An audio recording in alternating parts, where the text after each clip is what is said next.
The fashion world is mourning the death of Oscar de la Renta. The famed designer died Monday at his home in Connecticut, reportedly surrounded by family and friends. The death of the Dominican-born designer will be felt beyond the fashion industry. Many of his most iconic designs were worn by actors and models, as well as politicians and their families. He was 82 years old.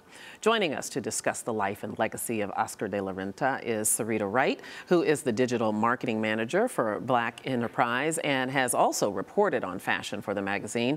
And we also have with us Kibwe Chase-Marshall, who is an apparel designer and fashion writer. He worked for Oscar de la Renta in the early 2000s. Welcome both of you to Arise America. It's good to see you. Thanks for having me. Yeah, it's good to have you back.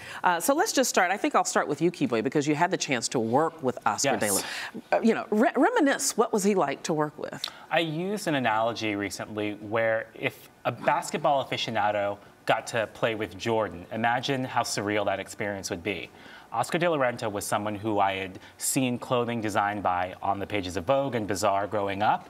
And being around that sort of creative was captivating and also so informative as a creative. It changed the way I looked at clothing. Let's talk about his fashion. I think when I loved Oscar de la Renta's clothes, can't say I ever afforded to wear them.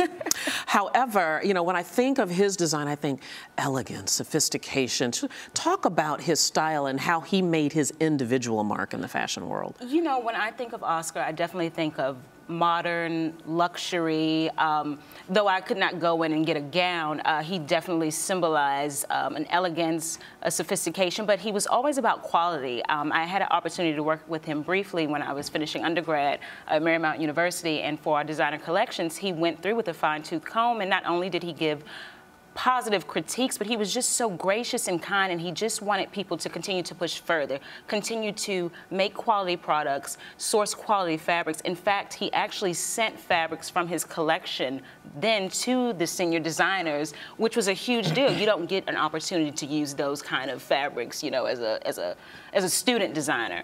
Yeah. So that he was very gracious, very kind, and very spot on. I mean, what seems so amazing to me as I begin to read more about his life than you would normally read on any other day, what struck me, Kibwe, is how he was able, I don't know if you would call it reinventing himself, but he was able to stay current. Of course, he burst onto the scene with Jackie Kennedy way back in the 60s, but he dresses current day designers as well as Amal Clooney most recently. I think part of that is really about how much classic sensibilities are directly embedded in the DNA of de la Renta's brand.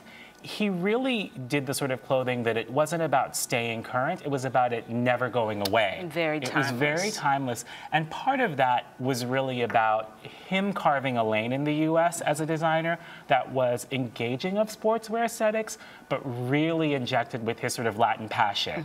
So the ruffles, the embellishment, the volume of the clothing that was informed by his time at Balenciaga and Lanvin. That was really unique for a U.S. designer. And tell me, and you guys, you're the experts, not me, but it seems like his fashions were very feminine. There are other male designers that knew how to design sexy, but he did feminine. He did, and he definitely believed in the power of women. I mean, he spoke a lot about how he loved to dress powerful women, but to dress them in a way that they felt powerful in the clothes. Not that the clothes exuded that type of, hard lines or things like that.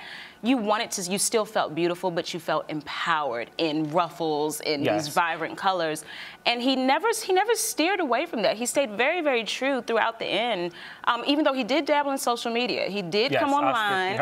So he stepped up and he said, he made his presence known digitally, which was awesome. And his heart, very quickly before we have to go, his heart was never far from his homeland, the Dominican Republic. No, he is, I will always say he's sort of a Carnegie caliber philanthropist in the DR that is revered among the nation's most accomplished professionals.